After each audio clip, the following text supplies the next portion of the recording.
गणानां त्वां गणपतिगुं भवामहे कविं कवीनामुपमस्त्रवस्तमं ज्येष्ठराजं ब्रह्मणस्पद आनः शृण्वन्नोतिभिः सीदसादनम्। ॐ श्रीमहागणपतये नमः। ॐ हंसाय विद्महे परमहंसाय धीमहि तन्नो हंसः प्रचोदयात्। ॐ नमो हिरण्यबाहवे हिरण्यवर्णाय हिरण्यरूपाय हिरण्यपदये अम्बिकापदये उमापदये पशुपदये नमो नमः। ॐ हृदगुं सत्यं परं ब्रह्मपुरुषं कृष्णपिङ्गलम् ऊर्ध्वरेदं विरूपाक्षं विश्वरूपाय वै नमो नमः। ईशानः सर्वविद्यानामीश्वरः सर्वभूतानां ब्रह्माधिपतये ब्रह्मणोऽधिपति ब्रह्मशिवो मे अस्तु सदाशिवो। ॐ भूर्भुवस्सुवः ॐ नमः शम्भवे च मयो भवे च नमः शङ्कराय च मयस्कराय च नमः शिवाय च शिवतराय च। ॐ शान्ति शान्ति शान्तिः।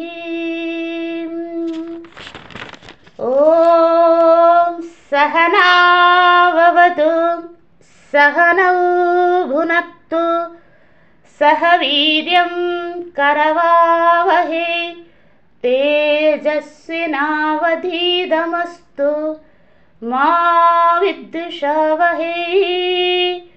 ॐ शान्ति शान्ति शान्तिः।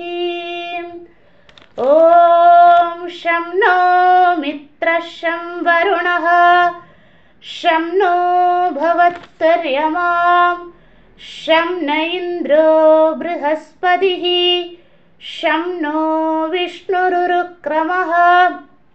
नमो ब्रह्मणे नमस्ते वायौ त्वमेव प्रत्यक्षं ब्रह्मासि त्वामेव प्रत्यक्षं ब्रह्म वदिष्यामि ऋतं वदिष्यामि सत्यं वदिष्यामि तन्मामवदु तद् वक्तारमवदु अवदु मामवदु वक्तारम्।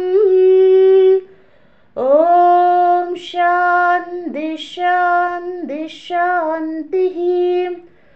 ॐ भद्रं कर्णेभिः शृणुयाम देवाः भद्रं पश्येमाक्षभिर्यजत्राः स्थिरैरङ्गैः तुष्टुवागुंसस्तनूभिः व्यशेम देवहितं यदायुः।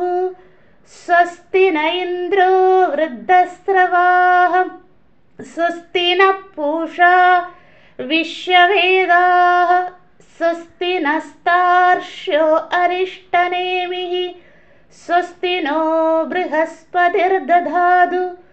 ॐ शान्ति शान्ति शान्तिः। ॐ नमो ब्रह्मणे नमो अस्तक्नये नमः पृथिव्यै नमो ओषधीभ्यः नमो वाजे नमो वाचस्पतये नमो विष्णवे बृहते करोमि। ॐ शान्ति शान्ति शान्तिः। ॐ यच्छन्दसा वृषभो विश्वरूपः छन्दोभ्योऽध्यमृता सम्बभूव समेन्द्रो मेधया स्पृणोतु। अमृतस्य देवधारणो भूयासं शरीरं मे विचर्षणं जिह्वा मे मधुमत्तमां कर्णाभ्यां भूरिविसृवं ब्रह्मणः कोशोऽसि मेधया पिहितः श्रुतं मे गोपायम्। ॐ शान्ति शान्ति शान्तिः। ॐ वाक् मे मनसि प्रतिष्ठिता मनो मे वाचि प्रतिष्ठितम् आविरामिर्मयेदि वेदस्य मणिस्तः श्रुतं मे मा प्रहासीः अनेनातीतेनाहोरात्रान् सन्ददामि ऋतं वदिष्यामि सत्यं वदिष्यामि तन्मामवदु तद्वक्तारमवदु अवदु मामवदु वक्तारम् अवदु वक्तारम्। ॐ शान्ति शान्ति शान्तिः। ॐ इडादेवहुर्मनुर्यज्ञभिर्बृहदे वदामि शगुंशिषे विश्वे देवासूक्तवाच पृथिवीमादिर्मामाहगुंसि मधुवनिष्ये मधुजनिक्षे मधुवक्ष्यामि मधुवदिक्ष्यामि मधुमदीं देवेभ्यो वाचमुद्यासगुंसि श्रूषेण्या मनुष्ये भस्तं मा देवा वन्दु शोभाये पितरोऽनुमनन्तु। ॐ शान्ति शान्ति शान्तिः। ॐ वृक्षस्य रेरिव कीर्तिपृष्ठं गिरेरिव ऊर्ध्वपवित्रो वाजिनीव सुमृतमस्मि द्रविणगुं सवर्चसं सुमेधामृदोक्षितः इति त्रिशङ्गोर्वेदानुवचनम्। ॐ शान्ति शान्ति शान्तिः। എല്ലാ സാധകർക്കും വിനീത പ്രണാമം. ഹരി ഓം. ഓം നമോ നാരായണ. എല്ലാവരെയും പുതിയൊരു ജീവിത പന്ഥാവിലേക്ക് സ്വാഗതം ചെയ്യുകയാണ്. ഗുരുപരമ്പരയുടെ നാമത്തിൽ സ്വാഗതം ചെയ്യുന്നു. എല്ലാവരുടെ അടുത്തും ഗ്രന്ഥമുണ്ടെന്ന് വിചാരിക്കുന്നു. നമ്മൾ പഠിക്കാൻ പോകുന്നത് പുതിയ ഉപനിഷത്താണ്, ബൃഹദാരണ്യക ഉപനിഷത്ത്. എല്ലാവരുടെ കയ്യിലും ഏതെങ്കിലും ഒരു വ്യാഖ്യാനം ഉണ്ടാകും എന്ന് കരുതിക്കൊണ്ട് തുടങ്ങുന്നു. മലയാളമോ ഇംഗ്ലീഷോ സംസ്കൃതമോ ഏതാണോ നിങ്ങൾക്ക് ഫോളോ ചെയ്യാൻ സാധിക്കുന്ന ഭാഷ അത് തീർച്ചയായിട്ടും ആ ഗ്രന്ഥം മതി. സാധാരണ ഏറ്റവും പോപ്പുലർ ആയിരിക്കുന്നത് മലയാളമാണെങ്കിൽ രാമകൃഷ്ണമഠം പൊറനാട്ടുകര പ്രസിദ്ധീകരിക്കുന്ന മൃഡാനന്ദ സ്വാമിജി എന്ന വലിയ മഹാത്മാവ് എഴുതിയ ഗ്രന്ഥമുണ്ട്. അത് ഉള്ളവർ അതെടുക്കുക. ഇംഗ്ലീഷാണെങ്കിൽ അത്, സംസ്കൃതമാണെങ്കിൽ ഗീതാ പ്രസിൻ്റെ ബുക്കുണ്ട്. ഇല്ല അല്ലാണ്ട് 108 ഇത്യാദി ഉപനിഷത്തുക്കളുടെ വ്യാഖ്യാനമാണെങ്കിൽ അതായാലും മതി. ഒറ്റ കാര്യമേ ഉള്ളൂ, മന്ത്രം ഉണ്ടായിരിക്കണം കയ്യിൽ. മൂലമുണ്ടല്ലോ, അതായത് ആ വേദശാഖയിൽ ഏത് വേദശാഖയാണോ നമ്മൾ പഠിക്കുന്നത് ആ വേദശാഖയുടെ മൂലമന്ത്രം കയ്യിലുണ്ടായിരിക്കണം. പാരായണം ചെയ്യാൻ സാധിക്കുന്ന വിധത്തിൽ ഉണ്ടായിരുന്നാൽ മതി. അത് മാത്രമേ ഉള്ളൂ. നിങ്ങൾക്ക് ഏത് വ്യാഖ്യാനവും ഫോളോ ചെയ്യാവുന്നതാണ്.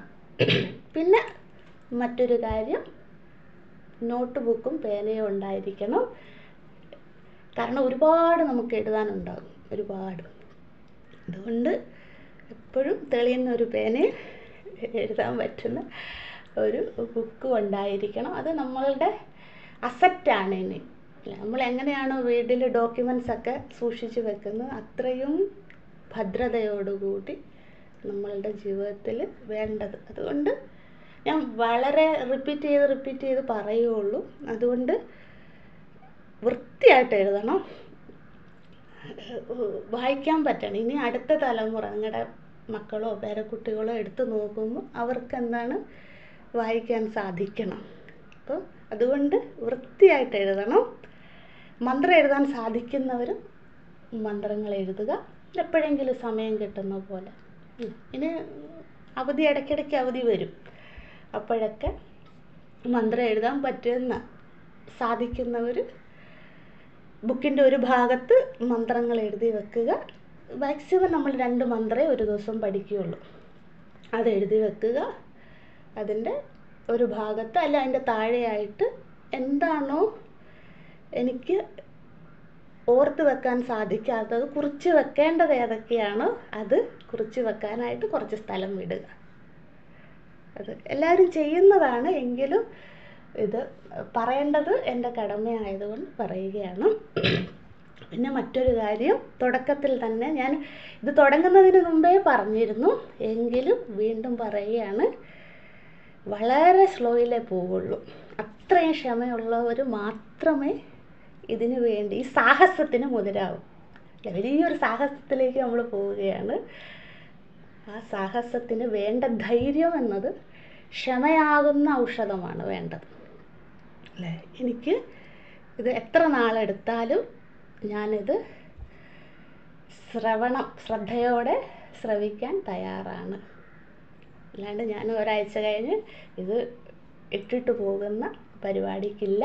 കാരണം ഇത് ജീവിതത്തിൽ ഭഗവാൻ തന്ന അവസരമാണ് ബൃഹദാരണ്യം എന്ന ഗ്രന്ഥം തുറക്കാൻ സാധിക്കുന്നത്. അത് എൻ്റെ കഴിവോ നമ്മളുടെ ഓരോരുടെയും കഴിവല്ല, ആ പരമ്പര നമ്മളെ സെലക്ട് ചെയ്തിരിക്കുകയാണ്. അപ്പം അവരോടുള്ള കൃതജ്ഞത എന്നത് നമ്മളുടെ ക്ഷമ എന്ന ദക്ഷിണയാണ്.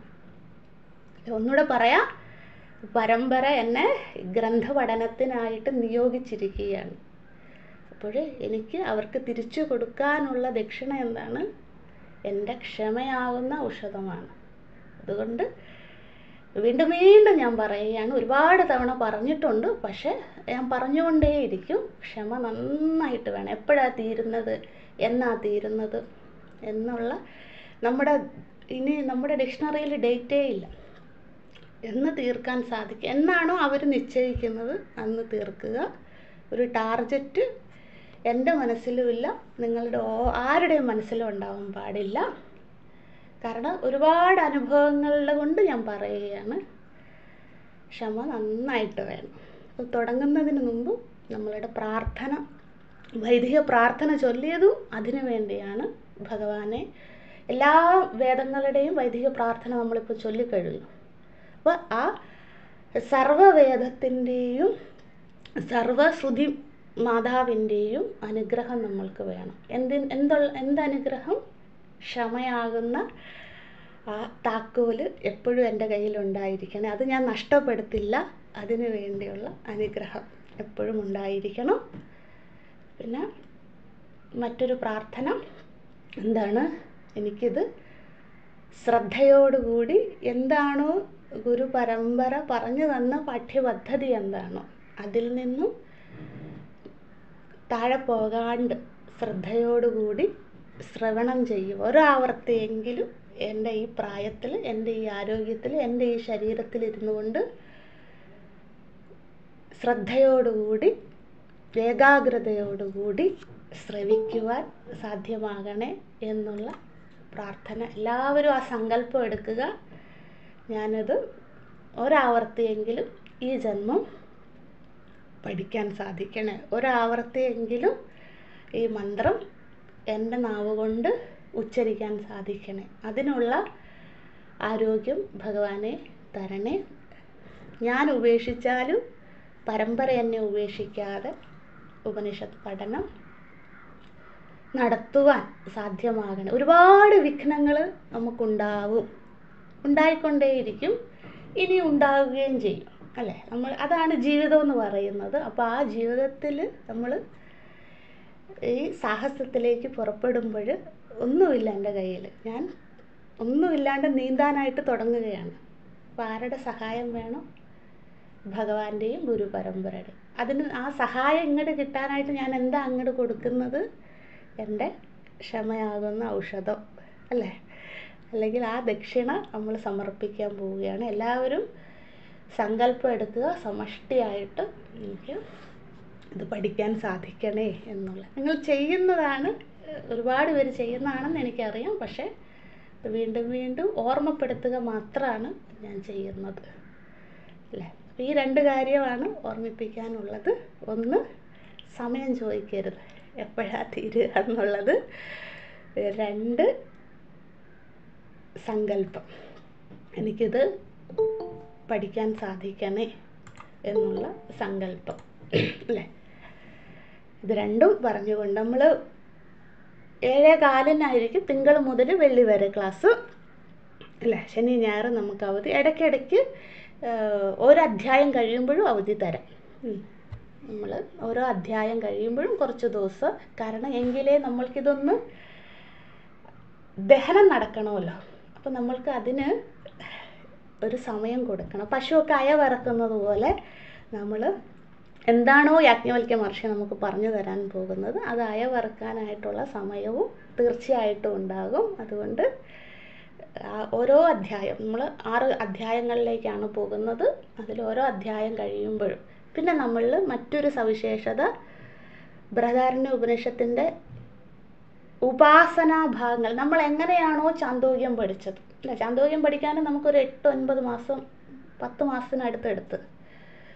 അപ്പോൾ എങ്ങനെയാണോ ചാന്തോക്യം പഠിച്ചത് അതുപോലെ തന്നെ ഉപാസനകൾ വരുമ്പോൾ ഉപാസനയുടെ സംക്ഷിപ്ത രൂപം മാത്രമേ നമ്മൾ പഠിക്കുകയുള്ളൂ. അത് ഗുരുകുലത്തിലും അങ്ങനെ തന്നെയാണ് അല്ലേ?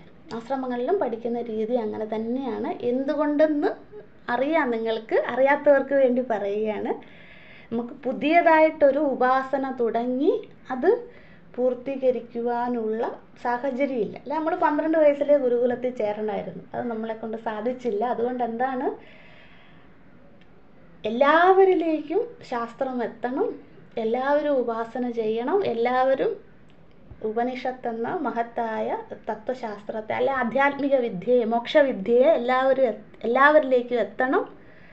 അതുകൊണ്ട് ആചാര്യന്മാരെന്ത് ചെയ്തു? ഗുരുകുല സമ്പ്രദായത്തിൽ ഉപനിഷത്തിൻ്റെ ഉള്ളിലുള്ള പുതിയ പുതിയ ഉപാസനകളെ ആചരിക്കാനായിട്ട് പറയുന്നില്ല.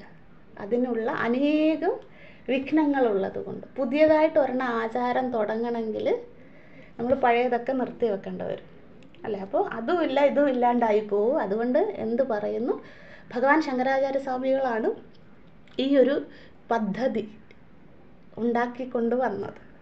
കാരണം അദ്ദേഹത്തിനറിയാം നമ്മളെപ്പോലെയുള്ളവർക്ക് ഇത് വളരെ അസാധ്യമായ കാര്യമാണ്, പുതിയ പുതിയ ഉപാസനകൾ പഠിച്ചു കൊണ്ടുപോകാൻ. അതുകൊണ്ട് അദ്ദേഹം എന്ത് ചെയ്തു?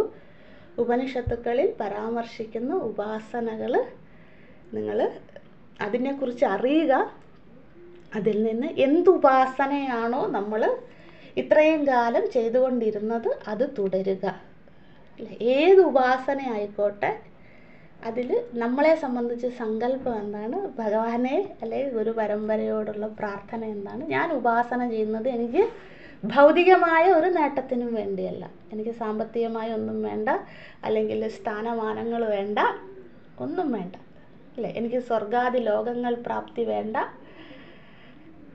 ആളുകളുടെ സ്തുതിയും നിന്ദയും ഒന്നും വേണ്ട. ഞാൻ ഉപാസന ചെയ്യുന്നത് എനിക്ക് ഈശ്വരനിലേക്ക് അടുക്കുവാൻ വേണ്ടിയാണ്. നിഷ്കാമമായ ഉപാസനയാണ് നമ്മളെല്ലാവരും ചെയ്യുന്നത് അല്ല. അത് സഹസ്രനാമം ജപിക്കുന്നത് മുതൽ അല്ലെ, രാവിലെ എഴുന്നേറ്റ് പാദവന്ദനം, ഭൂമിദേവി വന്ദനം മുതൽ, അത് മുതൽ ഉപാസന തുടങ്ങുകയാണ് നമ്മൾ. നമ്മുടെ ഡേ ആരംഭിക്കുന്നത് അങ്ങനെയാണ്. അതുമുതൽ രാത്രി കിടക്കുന്നത് വരെ നമ്മൾ എന്തൊക്കെ പ്രവർത്തികൾ ചെയ്യുന്നു, അതിലൊക്കെ ഈശ്വരനെ സ്മരിച്ചുകൊണ്ട് എന്തൊക്കെ പ്രവർത്തികൾ ചെയ്യുന്നു, അതെല്ലാം ഉപാസനയാണ് അല്ലേ? ഒരാൾ വീട്ടിൽ കയറി വന്ന് അവർക്ക് ചിരിച്ചുകൊണ്ട് സന്തോഷത്തോടെ ഒരു ഗ്ലാസ് വെള്ളം കൊടുത്താലും അത് ഈശ്വര സേവയാണ്. പിന്നെ നമ്മൾ തിരിച്ചവരിൽ നിന്നും ഞാൻ ഒന്നും പ്രതീക്ഷിക്കുന്നില്ല, എൻ്റെ കടമ ഞാൻ ചെയ്യുന്നു, അതും ഉപാസനയാണ്. അപ്പം അതുകൊണ്ട് നിത്യം നമ്മൾ എന്ത് ഉപാസനയാണോ തുടരുന്നത്, ധ്യാനമായിക്കോട്ടെ, ജപമായിക്കോട്ടെ, കർമ്മയോഗാദി സേവകളായിക്കോട്ടെ അല്ലേ, ഒരാൾക്ക് എന്തെങ്കിലും അക്ഷരം പറഞ്ഞു കൊടുക്കുന്നതായിക്കോട്ടെ, എന്തും ആയിക്കോട്ടെ, അതെല്ലാം ഉപാസനയാണ്. അതുകൊണ്ട് ബൃഹദാരണ്യ ഉപനിഷത്തിൽ പരാമർശിക്കുന്ന പുതിയ ഉപാസനകളിലേക്ക് നമ്മൾ അതിൻ്റെ തത്വം പഠിക്കും, അല്ലെങ്കിൽ അതിൻ്റെ താല്പര്യം പഠിക്കും. പക്ഷെ ഉപാസന നമ്മൾ അനുഷ്ഠിക്കാൻ പോകുന്നില്ല, ചാന്തോക്യം പഠിച്ചതുപോലെ തന്നെ. അതുകൊണ്ട് നിങ്ങൾ ഏത് ഉപാസനയാണോ ചെയ്യുന്നത് അത് തന്നെ തുടര വേണം. അതും ഓർമ്മിപ്പിച്ചുകൊണ്ട് നമുക്ക് ആരംഭിക്കാം. ഇന്ന് ചൊല്ലിയ ശാന്തിപാഠങ്ങളൊന്നും ഇനി നമ്മൾ ചൊല്ലില്ല. എന്തിനു വേണ്ടി ഇന്ന് ചൊല്ലി ശാന്തിപാഠങ്ങൾ? 4 വേദത്തിലെയും വൈദിക പ്രാർത്ഥന, ഒരു ശുഭകാര്യം ആരംഭിക്കാൻ പോവുകയാണ്. അപ്പോൾ വേദമാതാവിൻ്റെ അനുഗ്രഹത്തിന് വേണ്ടിയാണ് നമ്മൾ വൈദിക പ്രാർത്ഥന ചൊല്ലുന്നത്. അത് സനാതന ധർമ്മത്തിൻ്റെ സംസ്കാരം അങ്ങനെയാണ് അല്ലേ? ഏതൊരു ശുഭകാര്യം ചെയ്യുമ്പോഴും നമ്മൾ ആ വൈദിക പ്രാർത്ഥന ചൊല്ലുന്നത്. അപ്പോൾ അതിനു വേണ്ടിയാണ് ഇന്ന് ചൊല്ലിയത്. ഇനിയുള്ള ദിവസങ്ങളിലൊന്നും നമ്മളത് ചൊല്ലില്ല. നമ്മൾ സഹനാവവതു എന്ന ശാന്തിപാഠം ചൊല്ലും.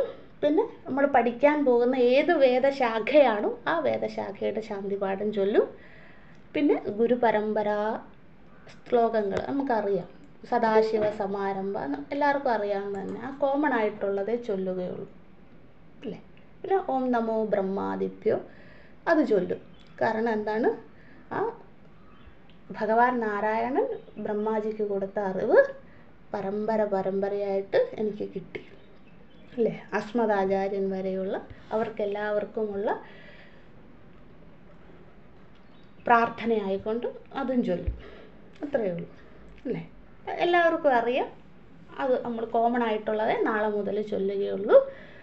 പിന്നെ ഓരോ ദിവസവും നമ്മളുടെ പാഠം അവസാനിക്കുമ്പോഴും ശുക്ലയജുർവേദ ശാന്തി പാഠം പൂർണ്ണമത, അത് നമ്മൾ ശുക്ലയജുർവേദമാണ് പഠിക്കാൻ പോകുന്നത്. അതുകൊണ്ട് അത് ചൊല്ലുകയുള്ളൂ, അതായിരിക്കും. പിന്നെ ഇത് ഇത്രയും നാളും പഠിച്ച പോലെ ഒരു 45 മിനിറ്റ് തീരില്ല. നമ്മൾ ഒന്നാമത് സ്ലോ മോഷനാണ്. അതിൻ്റെ ഇടയ്ക്ക് ഇനിയും സമയം കൂടെ കുറച്ചാൽ ബുദ്ധിമുട്ടായതുകൊണ്ട് ഞാനൊരു 8:05, 8:10 വരെയൊക്കെ എടുക്കും. നിങ്ങൾ ദയവായി സഹകരിക്കണം. മറ്റുള്ള സമയങ്ങളിലേക്ക് പോകുന്നില്ല. 10 മണിക്കോ അല്ലെങ്കിൽ വൈകുന്നേരം ഒരുപാട് പേര് പറയുന്നുണ്ട് സമയം മാറ്റണമെന്ന്. അത് പ്രാക്ടിക്കൽ അല്ലാത്തത് കൊണ്ട്. പിന്നെ എന്താ പറയുക, നമ്മൾ ട്രെയിന് കയറണം, എനിക്ക് ഇത്ര സമയത്താണ് ട്രെയിൻ, എനിക്ക് അവിടെ പോകണമെങ്കിൽ ഞാൻ എന്തായാലും ട്രെയിനിൻ്റെ സമയത്ത് എത്തുമല്ലോ. പോകണമെന്ന ആഗ്രഹം തീവ്രമായിട്ട്, അല്ലെ അവിടെ പോയേ തീരുമെന്നുള്ള അത്ര അത്യാവശ്യമുള്ളവർ ട്രെയിനിൻ്റെ സമയത്ത് എത്തുമല്ലോ റെയിൽവേ സ്റ്റേഷൻ. അതുപോലെ തന്നെയാണ് ഇത് ഞാനായിട്ട് ചെയ്തതല്ല. ഉപനിഷത്ത് രാവിലെയോ പഠിക്കാവുള്ളൂ എന്ന് നിയമമുണ്ട്, ശാസ്ത്രവിധിയുണ്ട്. ഇപ്പം സാധാരണ ബ്രാഹ്മമുഹൂർത്തത്തിലാണ് അത് നമ്മൾ കൊണ്ടുവന്ന് ഇത്രയാക്കി. ഇനി നമ്മൾ അതിൽ വെള്ളം ചേർത്താൽ വേദമാതാവിൻ്റെ അനുഗ്രഹം നമുക്കുണ്ടാവില്ല അല്ലേ? അതുകൊണ്ട് ഈ സമയം വെച്ച് നോക്കുമ്പോൾ 8 മണി കഴിയുമ്പോൾ അത് പ്രകൃതി രജോ ഗുണപ്രധാനയാകുമെന്നാണ് പറയുന്നത്. അതാണ് ആ മുഹൂർത്തം പറയുന്നത്. അപ്പോൾ ഇപ്പോഴത്തെ വച്ചാൽ നാഴിക വിനാഴിക എന്നൊക്കെ പണ്ട് അങ്ങനെയായിരുന്നു. ഇപ്പോഴ് ഇങ്ങനെ ആയതുകൊണ്ട് നമ്മൾ ഈ സമയം പറയുന്നു. അപ്പം അത് കഴിഞ്ഞാൽ പ്രകൃതി രജോ ഗുണപ്രധാനയാകും. അപ്പോൾ അത് നമ്മൾക്ക് ഉൾക്കൊള്ളുവാനുള്ള ശാരീരിക ക്ഷമത കുറയും. അതുകൊണ്ടാണ് ഗുരുകുലങ്ങളിൽ അല്ലെങ്കിൽ സാമ്പ്രദായികമായിട്ട് ആചാര്യന്മാർ ഈ സമയം പറയും. അപ്പം നമ്മളും അത് ഫോളോ ചെയ്യണം.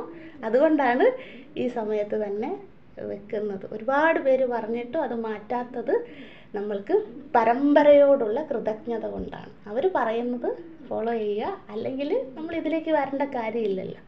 അപ്പം അത് നമുക്ക് എല്ലാവർക്കും അത് സാധ്യമാകട്ടെ എന്നും ആ പ്രാർത്ഥനയും ഉണ്ടാകണം. മാക്സിമം 8:10 വരെയുള്ളൂ. അതിൽ കൂടുതൽ ഞാൻ പോവില്ല. 8:05 വരെ അത്രയും സമയം കൂടെ 5-10 മിനിറ്റും കൂടെ നിങ്ങൾ കൂടുതൽ കണ്ടെത്തുക. 7 മണിക്ക് തുടങ്ങാമെന്ന് വിചാരിച്ചു. നമ്മൾ പണ്ടൊക്കെ അങ്ങനെ ആയിരുന്നു. പക്ഷെ എന്താണ്, എല്ലാവർക്കും വീട്ടിൽ ചായ ഉണ്ടാക്കണം, പല കാര്യങ്ങൾ, നിങ്ങളുടെ ഗ്രഹഭരണം നടത്തണം. അപ്പോൾ അത് ഞാൻ മാനിച്ചുകൊണ്ടാണ് കുറച്ചുകൂടെ മുന്നോട്ടാക്കിയത്. പക്ഷെ അതുകൊണ്ട് 10 മിനിറ്റും കൂടെ ഇപ്പോഴേ ആ സങ്കല്പം ഇടണം. കാരണം ഞാൻ ഇത് 6 മാസം കഴിഞ്ഞ് ഇത് പറയില്ല. അപ്പോൾ അപ്പോഴും എനിക്ക് എന്താണ്, കേട്ടിരിക്കാനുള്ള ക്ഷമയുണ്ടാകണം. അതിനു വേണ്ടിയാണ് ഈ സങ്കല്പം ഉണ്ടാക്കാൻ വേണ്ടിയാണ് പറയണത് അല്ലേ. ഇത്രയൊക്കെ കാര്യങ്ങളെ ഒരു ഓർമ്മപ്പെടുത്തലുള്ളൂ. ഇനി നമുക്ക് നമ്മളുടെ അധ്യയനത്തിലേക്ക് പോകാം. എല്ലാവരും എഴുതിയെടുക്കണമെന്ന് ഞാൻ പറയുകയാണ്. മുമ്പൊന്നും ഞാൻ പറഞ്ഞിരുന്നില്ല, നിർബന്ധമായിട്ടും പറഞ്ഞിരുന്നില്ല അല്ലേ. പക്ഷെ ഇത് നിർബന്ധമായിട്ട് പറയുകയല്ല. എന്താണ്, ഒരു കാര്യം പറഞ്ഞോട്ടെ, നിങ്ങൾക്ക് എന്തെങ്കിലും പറയാനുണ്ടെങ്കിൽ ക്ലാസ് കഴിഞ്ഞ് പറയുമോ? കാരണം ഇത് റെക്കോർഡ് ചെയ്തിട്ട് എനിക്ക് യൂട്യൂബിൽ ഇടണം. അപ്പോൾ എക്കോ വരുന്നു, അതുകൊണ്ടാണ്, ക്ഷമിക്കുക. ബുക്ക് കിട്ടാനില്ല, വെറുതെ കേട്ടിരുന്നാൽ മതി. ഓക്കെ. പിന്നെ എന്താ പറയാനുള്ളത്, വേറെ എല്ലാവരും എഴുതിയെടുക്കുക കേട്ടോ. ഞാൻ റിപ്പീറ്റ് ചെയ്ത് പറഞ്ഞുകൊണ്ടേയിരിക്കും, അതുകൊണ്ട് എഴുതിയെടുക്കുക. അതൊരു സാധനയായി കാണുക അല്ലേ. എനിക്ക് ഭഗവാൻ കൈ തന്നു എഴുതാനായിട്ട് അല്ലേ. എനിക്ക് എഴുതാനുള്ള വാക്കുകൾ എഴുതാനുള്ള വിദ്യാഭ്യാസം അച്ഛനും അമ്മയും തന്നിട്ടുണ്ട്. അതൊക്കെ എനിക്ക് കിട്ടി. ഇവനെ എഴുതുന്നതിനെന്താ അല്ലേ. എനിക്ക് പലരെ അറിയാം, അത് ബുദ്ധിമുട്ടുള്ളവർ. പക്ഷേ ഇത് അങ്ങനെ ആയിരിക്കില്ല. വളരെ സീരിയസ് ആയിട്ടേ നമ്മൾ പ്രാധാന്യത്തിലേക്ക് കിടക്കാവുള്ളൂ. അതുകൊണ്ട് എല്ലാവരും എഴുതിയെടുക്കണം. അതൊരു സാധനയായി കാണണം. അതുകൊണ്ട് പുതിയൊരു നോട്ട്ബുക്കും പേനയും ഉണ്ടായിരിക്കണം.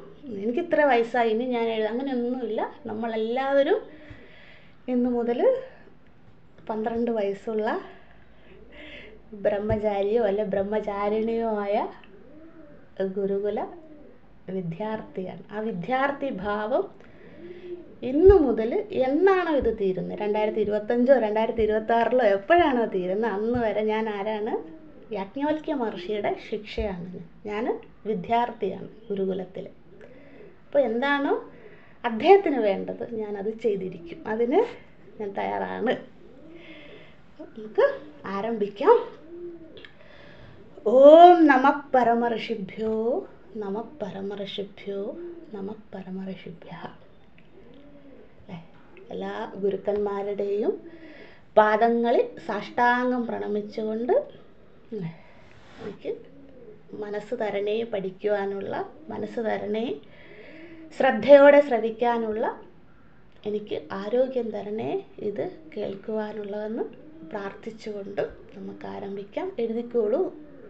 അധ ശുക്ലയജുർവേദീയ ബൃഹദാരണ്യക ഉപനിഷത്ത്. അധ ശുക്ലയജുർവേദീയ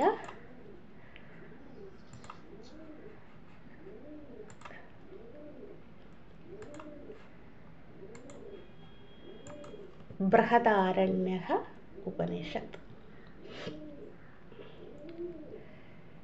ഇനി ശുക്ലയജുർവേദം എവിടെ നിന്ന് വന്നു? നിങ്ങൾക്ക് അതൊക്കെ അറിയാം അല്ലേ. യജുർവേദത്തിൻ്റെ 2 ശാഖകൾ നമ്മൾ തൈത്തിരീയം പഠിച്ചപ്പോഴും കണ്ടതാണ് അല്ലേ. തൈത്തിരീയ ഉപനിഷത്തും നമ്മൾ വേദശാഖ പഠിച്ചപ്പോഴും, പിന്നെ തൊട്ട് മുമ്പ് പഠിച്ചതും ശുക്ലയജുർവേദം തന്നെയായിരുന്നു. മുക്തികോപനിഷത്തും ശുക്ലയജുർവേദം തന്നെയായിരുന്നു. തൈത്തിരീയ, പിന്നെ നമ്മൾ കൃഷ്ണയജുർവേദം തൈത്തിരീയ ഉപനിഷത്ത്, പിന്നെ നമ്മൾ ശുക്ലയജുർവേദത്തിൽ പഠിച്ചത് ഈശാവാസ്യ ഉപനിഷത്താണ്. അപ്പോൾ നമ്മൾ ശുക്ലയജുർവേദത്തിൽ പഠിക്കാൻ പോകുന്ന 3ാമത്തെ ഉപനിഷത്താണ് ബൃഹദാരണ്യകം അല്ലേ. അപ്പോൾ സനാതനധർമ്മത്തിൻ്റെ അടിവേരെന്താണ്? വേദങ്ങളാണ്. ആ വേദത്തിനെ ഭഗവാൻ നാരായണൻ ബ്രഹ്മാജിക്ക് കൊടുത്തു അല്ലേ. പിന്നെ ബ്രഹ്മാജിയിൽ നിന്നും തൻ്റെ മാനസപുത്രന്മാർക്ക് കിട്ടി. പിന്നെ മാനസപുത്രന്മാരിൽ നിന്ന് പരമ്പരയായിട്ട് നമ്മളിലേക്ക് എത്തി അല്ലേ. അപ്പോൾ ഈ വേദങ്ങളിൽ 2 കാര്യങ്ങളാണ് പറയുന്നത്. ഒന്ന് ഈ പ്രപഞ്ചത്തെക്കുറിച്ചുള്ള അറിവ്, 2 അവനവനെക്കുറിച്ചുള്ള അറിവ്. ഈ 2 കാര്യം വേദത്തിൽ പറയുന്നുണ്ട്. ഒന്നെന്താണ്? പ്രപഞ്ചത്തെക്കുറിച്ചുള്ള അറിവ്. പ്രപഞ്ചം എന്താണ്, പ്രപഞ്ചം എങ്ങനെ ഉണ്ടായി, സൃഷ്ടി ആര് നടത്തി, ഭഗവാൻ എന്തിനു വേണ്ടി, ഇത്യാദി കാര്യം. 2ാമത് പരാമർശിക്കുന്നത് അവനവനെക്കുറിച്ചുള്ള, ഞാൻ ആര്, എന്താണ് എൻ്റെ ജീവിത ലക്ഷ്യം, എങ്ങനെയാണ് ഞാൻ ഞാൻ ആരെന്ന് അറിയുക ഇത്യാദി കാര്യങ്ങൾ, അവനവനെക്കുറിച്ചുള്ള അറിവ്. ഇത് രണ്ടുമാണ് വേദത്തിൽ പരാമർശിക്കുന്നത്. അങ്ങനെ അനേകം മഹർഷിമാർ തപസ് ചെയ്ത് അവരുടെ സാധനയിലൂടെ അവർക്ക് ദർശിച്ച മന്ത്രങ്ങളാണ് നമ്മൾ കാണുന്ന 4 വേദങ്ങളിലായിട്ട് വ്യാപിച്ചിരിക്കുന്നത്. എന്നിട്ട് എന്ത് ചെയ്തു, ഇങ്ങനെ പല പല എന്താ പറയുക വേദങ്ങളിങ്ങനെ വിഭജിച്ച് കടന്നപ്പോൾ ഇതിനെ ഒന്ന് ക്രോഡീകരിച്ചു ആര്? ഭഗവാൻ ബാദരായണൻ അല്ലേ, അല്ലെങ്കിൽ വേദവ്യാസ മഹർഷി അല്ലേ, അല്ലെങ്കിൽ കൃഷ്ണദ്വൈപായനൻ. ഇതൊക്കെ നിങ്ങൾക്കറിയാം, എങ്കിലും ഓർമ്മപ്പെടുത്തുന്നു. അദ്ദേഹം അതിനെ ക്രോഡീകരിച്ച് 4 മാറ്റി. നമുക്ക് ഒരുമിച്ച് പറയാം. ഒന്ന് ഋഗ്വേദം, എല്ലാവരും പറയണം എൻ്റെ കൂടെ, അതുപോലും പുണ്യമാണ്, അതുകൊണ്ട് പറയണം. 1 ഋഗ്വേദം, 2 യജുർവേദം, 3 സാമവേദം, 4 അഥർവണം. ഇങ്ങനെ ബാദരായണ മഹർഷി അതിനെ ക്രോഡീകരിച്ച് അതിൽ നമ്മൾ പഠിക്കുന്നത് ഏതാണ്? ശുക്ല യജുർവേദം. യജുർവേദത്തിൻ്റെ 2 ശാഖ, 1 കൃഷ്ണ യജുർവേദം എന്നും 2 ശുക്ല യജുർവേദം എന്നുള്ള 2 ശാഖ. അതിൽ നമ്മൾ പഠിക്കാൻ പോകുന്നത് ഏതാണ്?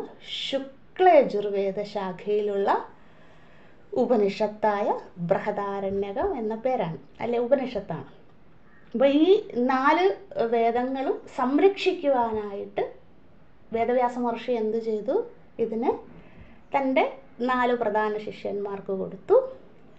പൈലന് എന്ന മഹർഷിക്ക് ഋഗ്വേദ ശാഖ നീ വേണം ഇത് മുഴുവൻ പഠിച്ച് നീ ഇതിനെ സംരക്ഷിച്ച് ശിഷ്യ പ്രശിഷ്യ പരമ്പരയിലൂടെ ഇതിനെ സംരക്ഷിക്കണം. അതിനുവേണ്ടി പൈലൻ എന്ന ശിഷ്യനെ അദ്ദേഹം തയ്യാറാക്കി, അദ്ദേഹത്തിന് ഇതിനെ മുഴുവൻ ഏൽപ്പിച്ചു. അങ്ങനെയാണ് ഋഗ്വേദ ശാഖ ഭാരതത്തിൽ തുടരുന്നത്. പിന്നെ അതിനുശേഷം യജുർവേദം തൻ്റെ അടുത്ത ശിഷ്യനായ വൈശമ്പായന് കൊടുത്തു, അതിനെ പകർന്നു കൊടുത്തു. നീ ഇതിനെ സംരക്ഷിക്ക വേണം, നീ ഇതിനെ പ്രചരിപ്പിക്ക വേണം എന്ന് പറഞ്ഞുകൊണ്ട്. അടുത്തത് സാമവേദം. സാമവേദത്തിന് തൻ്റെ അടുത്ത ശിഷ്യനായ ജൈമിനി മഹർഷിക്ക് ബാദരായണ മഹർഷി പറഞ്ഞു കൊടുത്തു, അല്ലെ വ്യാസ മഹർഷി പറഞ്ഞു കൊടുത്തു. അങ്ങനെ ജൈമിനി മഹർഷി എന്ത് ചെയ്തു? സാമവേദ പ്രചാരകനായി, പ്രചാരക ആദ്യാചാര്യനായിട്ട് മാറി. അങ്ങനെ സാമവേദം ജൈമിനി മഹർഷിക്ക് കൊടുത്തു. പിന്നെ അദ്ദേഹം അതിനെ പ്രചരിപ്പിച്ചു, സംരക്ഷിച്ചു. അടുത്തത് 4ാമത്തെ വേദം എന്താണ്? അഥർവണ വേദം. അഥർവണ വേദം പകർന്നു കൊടുത്തത് സുമന്തു എന്ന തൻ്റെ 4ാമത്തെ ശിഷ്യന് വേണം. സുമന്തുവിന് കൊടുത്തു. എന്തിനു വേണ്ടി? ഇതിനെ സംരക്ഷിക്കും. അപ്പോൾ ഈ 4 വേദത്തിനെയും 4 ശിഷ്യന്മാർക്ക് എന്തിനു കൊടുത്തു? ഒരാൾക്ക് എല്ലാറ്റിനെയും സംരക്ഷിക്കാൻ സാധിക്കില്ല അല്ലേ. അതുകൊണ്ട് ഈ ക്രോഡീകരിച്ച വേദമന്ത്രങ്ങളെ അല്ലെ 4ആയിട്ട് പകുത്ത ഈ വേദശാഖയെ ഒറ്റ ലക്ഷ്യം കൊണ്ടാണ് അദ്ദേഹം 4 പേർക്കായിട്ട് കൊടുത്തത്, ഇത് സംരക്ഷിക്കപ്പെടണം. എന്നിട്ട് പോലും ഇപ്പം ഇല്ല അല്ലേ, എന്നിട്ട് പോലും നമുക്കതിൻ്റെ ഒരു അംശമേ കിട്ടിയിട്ടുള്ളൂ. അതുകൊണ്ട് എന്ത് ചെയ്തു? അദ്ദേഹത്തിന് അന്നേ അറിയാം, ഇവരൊക്കെ ത്രികാലജ്ഞാനികളാണ്, അതുകൊണ്ട് അവർക്കറിയാം. അതുകൊണ്ട് ഒരംശമെങ്കിലും സംരക്ഷിക്കണം, ഇന്നുണ്ടാകണം, നാളത്തെ തലമുറയ്ക്ക് ഉണ്ടാകണം. അതിനുവേണ്ടി അത് 4 ശിഷ്യന്മാർക്ക് പകർന്നു കൊടുത്തു. അങ്ങനെ പിന്നെ യജുർവേദം 2ആയിട്ട് വീണ്ടും വന്നു. വൈശമ്പായന മഹർഷിയുടെ ശിഷ്യനാണ് ഇവിടെ നമ്മുടെ ഗുരുവായ യാജ്ഞവൽക്യ മഹർഷി. പിന്നെ ആ കഥയൊക്കെ നിങ്ങൾക്കറിയാം.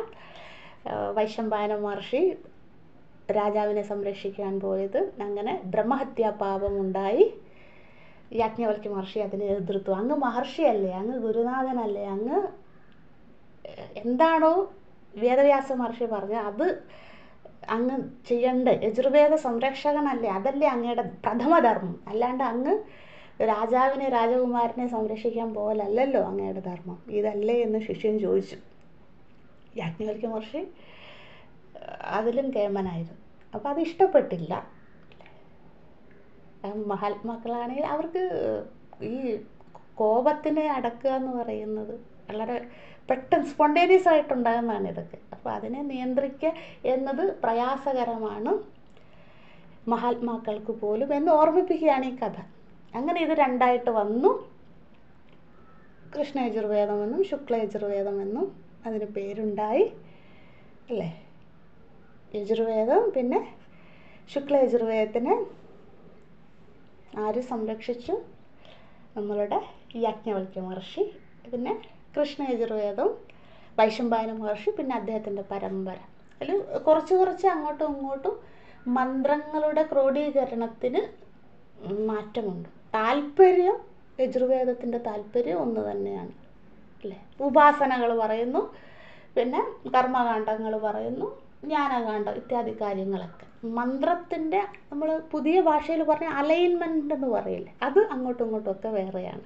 താല്പര്യം ഒന്ന് തന്നെയാണ്. അങ്ങനെ 4 ശിഷ്യന്മാർക്ക് കൊടുത്തു. അതിൽ നമ്മൾ പഠിക്കുന്നത് ശുക്ലയജുർവേദ ശാഖയാണ് അല്ലേ. പിന്നെ നിങ്ങൾക്ക് വേദത്തിൻ്റെ ഉപവേദങ്ങളെക്കുറിച്ച് അറിയാം, അതിലേക്കൊന്നും പോകുന്നില്ല. കാരണം എല്ലാ ഉപനിഷത്ത് പഠിക്കുമ്പോഴും നമ്മളിത് പറയാറുള്ളതാണ് അല്ലേ.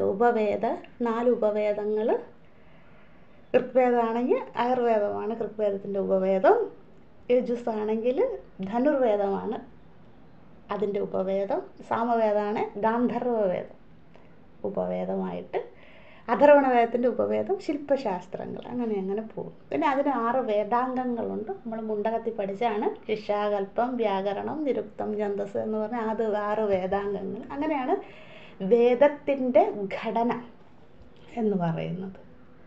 ഇതൊരു ആമുഖമായിട്ട് പറയുന്നു എന്ന് മാത്രമേ ഉള്ളൂ. അപ്പം നമ്മൾ പഠിക്കാൻ പോകുന്നത്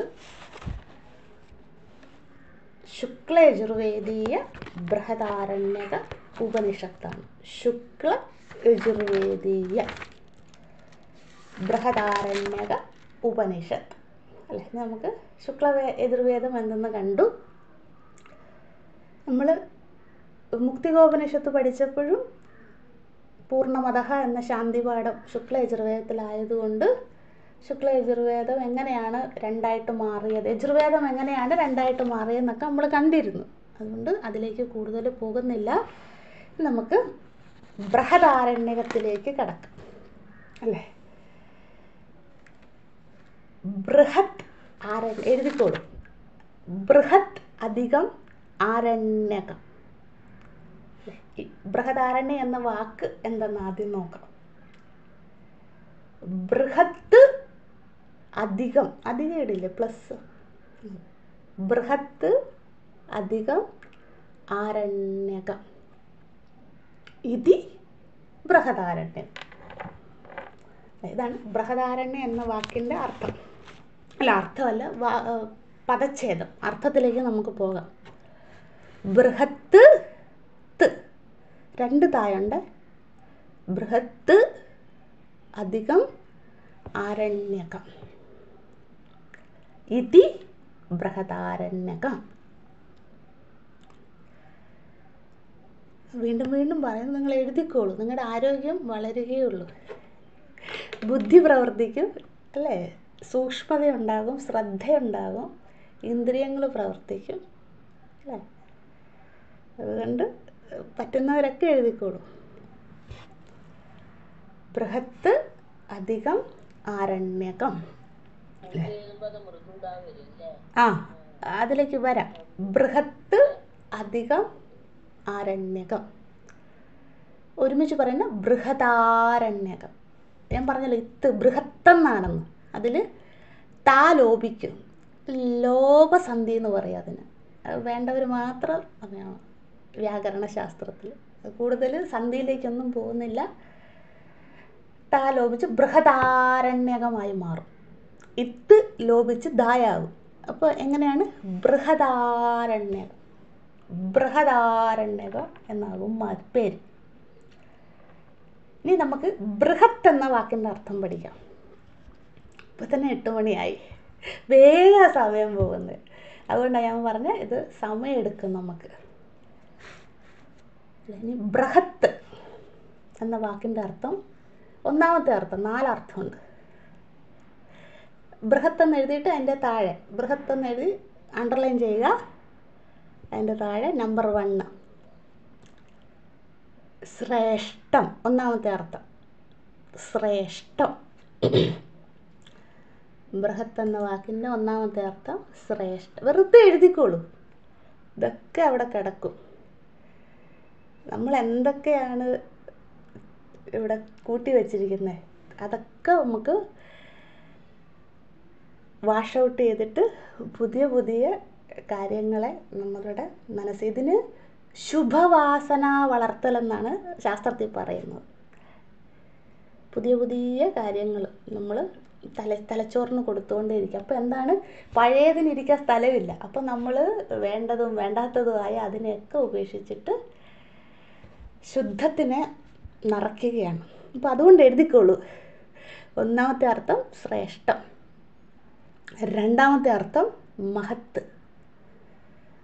ബൃഹത്ത് എന്ന വാക്കിൻ്റെ ഫസ്റ്റ് മീനിങ് ശ്രേഷ്ഠം, സെക്കൻഡ് മീനിങ് മഹത്ത്, മൂന്നാമത്തെ അർത്ഥം ഗ്രന്ഥതഃ.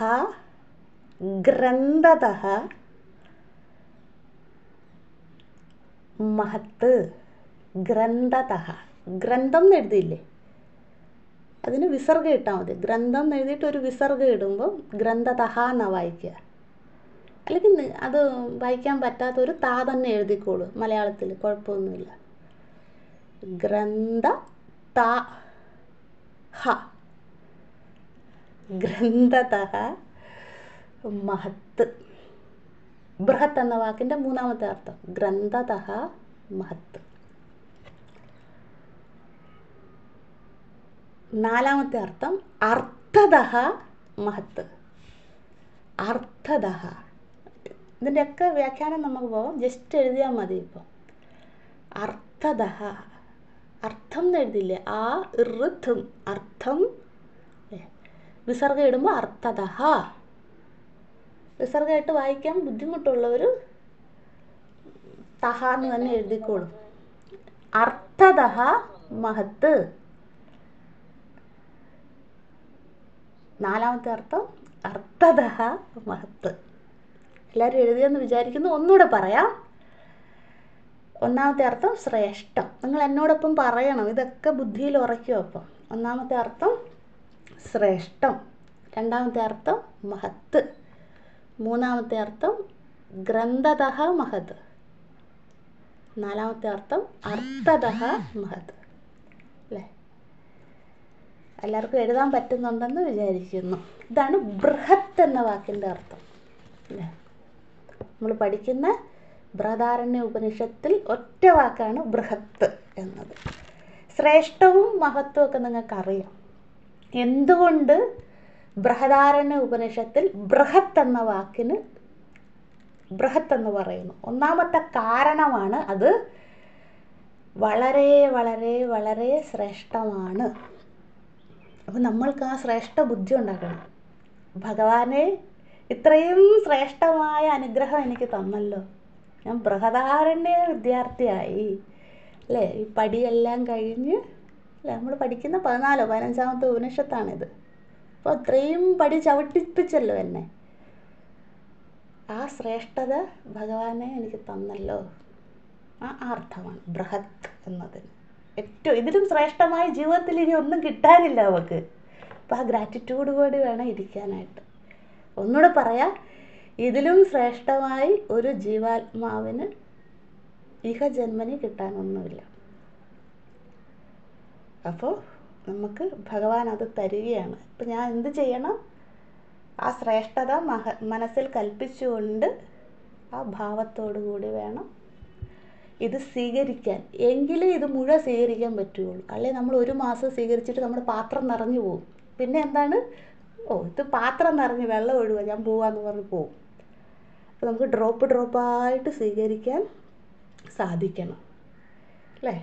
യാജ്ഞവൽക്യ മഹർഷിയിൽ നിന്ന് സ്വീകരിക്കാൻ സാധിക്കണം. അപ്പോൾ ഞാൻ ആ 12 വയസ്സുള്ള ശ്വേതകേതുവാണ്, അല്ലെങ്കിൽ നചികേതസാണ്. ആ ഭാവത്തോടു കൂടി വേണം ഇരിക്കാൻ. ആ മഹത്വബുദ്ധി കൽപ്പിക്കണം. അതിനു വേണ്ടിയാണ് ഒന്നാമത്തെ അർത്ഥം ശ്രേഷ്ഠം. ഒന്നുകൂടെ പറയാം, എന്തുകൊണ്ട് ബൃഹദാരണ്യത്തിൽ ബൃഹത്ത് എന്ന വാക്കിന് ശ്രേഷ്ഠം എന്ന് പറയുന്നു? ഇതിൽ കൂടുതൽ ശ്രേഷ്ഠമായിട്ട് ഒരു ജീവനും ഒന്നും കിട്ടാനില്ല. അതുകൊണ്ട് ആ മഹത്വ ബുദ്ധി കേൾക്കുന്ന നമ്മൾക്കുണ്ടാകണം. അതിനുവേണ്ടി ബൃഹത്ത് എന്ന വാക്കിന് ഒന്നാമത്തെ അർത്ഥം ശ്രേഷ്ഠം, രണ്ടാമത്തെ അർത്ഥം മഹത്ത്. ഇത് പര്യായങ്ങളാണ് അല്ലേ. ഇതിലും മഹത്തായിട്ട് ഒന്നുമില്ല. അത് പഠിക്കുമ്പോൾ മനസ്സിലാകും. നിങ്ങൾ തന്നെ പറയും എന്തുകൊണ്ടും ബൃഹത്ത് മഹത്തെന്നും ശ്രേഷ്ഠമെന്നും കൊടുത്തു എന്ന്. ഇതിലും മഹത്തായിട്ട് ഒന്നുമില്ല. അത് രണ്ടാമത്തെ അർത്ഥം. ഇനി മൂന്നാമത്തെ അർത്ഥം എന്താണ്? ഗ്രന്ഥതഃ മഹതഃ എന്ന് വെച്ചാൽ ഇത് ഉപനിഷത്ത് ഗ്രന്ഥങ്ങളിൽ വെച്ച്, ഇപ്പം 108 ഉപനിഷത്തായിക്കോട്ടെ, അല്ലെങ്കിൽ പണ്ട് 1180 ഉണ്ടായിരുന്ന അത്രയായിക്കോട്ടെ, അതിൽ 4 വേദങ്ങളിലും കൂടെ 1150 ഉപനിഷത്തുക്കൾ ഉണ്ടായിരുന്നു. ഇപ്പം അതില്ല, അത് വേറെ കാര്യം. പക്ഷെ ഉണ്ടായിരുന്നു. ആ ഉണ്ടായതിൽ വെച്ച് ഏറ്റവും വലുതാണ് ഗ്രന്ഥത, ഏറ്റവും വലിയ ഗ്രന്ഥമാണ്. ഒന്നുകൂടെ പറയാം, ഈ 1180 ഉപനിഷത്തുക്കളിൽ വെച്ച് ഏറ്റവും വലിയ ഗ്രന്ഥമായതുകൊണ്ട് ഇതിനെ ബൃഹദാരണ്യകം എന്ന് പറഞ്ഞു. അതാണ് ഗ്രന്ഥതഃ മഹതഃ. ഈ ഗ്രന്ഥം ഏറ്റവും വലുതാണ്.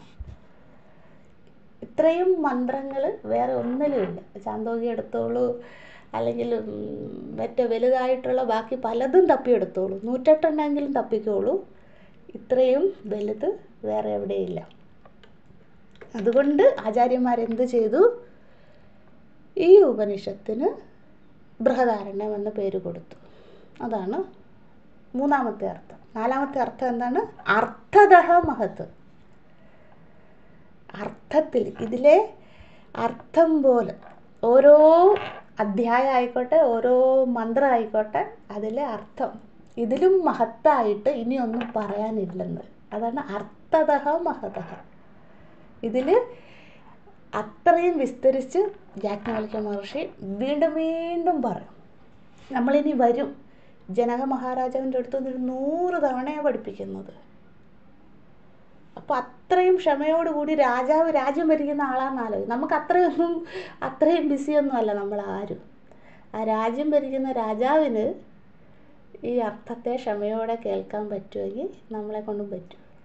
അപ്പോൾ ആ അർത്ഥം അത്രയും സാഗരം പോലെയാണ്. അതിനെ ഈ ബൃഹദാരണ്യം എന്ന ഉപനിഷത്തിൽ യാജ്ഞവൽക്യ മഹർഷി ക്രോഡീകരിച്ചു. അതുകൊണ്ട് ഈ ഉപനിഷത്തിന് ബൃഹദാരണ്യകം എന്ന പേര് കൊടുത്തു. ഇതാണ് നാലാമത്തെ അർത്ഥം. ഒന്നുകൂടെ പറയാം. ശ്രേഷ്ഠതഃ അല്ലെങ്കിൽ ശ്രേഷ്ഠത്വാദ്, എന്ത് വേണേലും പറയാം. ശ്രേഷ്ഠതഃ മഹത്. രണ്ടാമത്തെ അർത്ഥം മഹത്ത്. മൂന്നാമത്തെ അർത്ഥം ഗ്രന്ഥതഃ മഹത്. നാലാമത്തെ അർത്ഥം അർത്ഥതഃ മഹത്. അല്ലേ? 4 അർത്ഥങ്ങൾ. ഇനി ഉപനിഷത്ത്, അതിലേക്ക് നമുക്ക് പോകാം. അടുത്ത വാക്ക് എന്താണ്? ആരണ്യകം. ബൃഹത്ത് അധികം ആരണ്യകം. ഇനി ആരണ്യം എന്ന വാക്കിന് 2 മീനിങ് ഉണ്ട്. അത് നമുക്ക് നാളെ പഠിക്കാം. ഒറ്റൊരു കാര്യം കൂടെ പറഞ്ഞിട്ട് നിർത്താം, എഴുതിക്കോളൂ. ഇതിൽ നമ്മൾ പഠിക്കുന്നത്, ഈ ഉപനിഷത്ത് ശുക്ല യജുർവേദത്തിലെ 2 ശാഖ വീണ്ടും ഉണ്ട്. ജസ്റ്റ് എഴുതിക്കോളൂ. ശുക്ല യജുർവേദം എന്ന് എഴുതിയിട്ട് ഒരു ആരോ മാർക്ക് ഇട്ടിട്ട്, ഒന്ന് കാണ്വശാഖ, രണ്ടാമതൊരു ആരോ മാർക്ക് ഇട്ടിട്ട് മാധ്യന്തിക ശാഖ. കാണ്വശാഖ,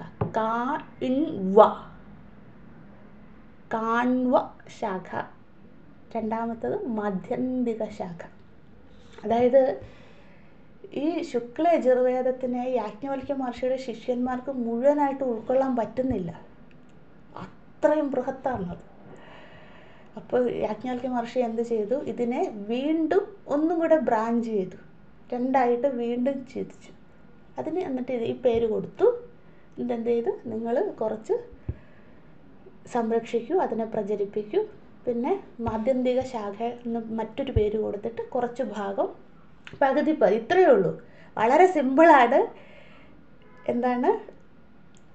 ഈ ശുക്ല യജുർവേദത്തിനെ 2ആയിട്ട് പകുത്തു. എന്നിട്ട് ഒരു കൂട്ടർക്ക് കൂട്ടം ശിഷ്യന്മാർക്ക് നിങ്ങൾ ഇത്രയെങ്കിലും പഠിക്കൂ, ഇത്രയെങ്കിലും സംരക്ഷിക്കൂ, ഇത്രയെങ്കിലും പ്രചരിപ്പിക്കൂ എന്ന് പറഞ്ഞു. മറ്റേത് ഇതുപോലെ തന്നെ കൂടും. അതുകൊണ്ടാണ് 2 ശാഖയായിട്ട് മാറിയത്.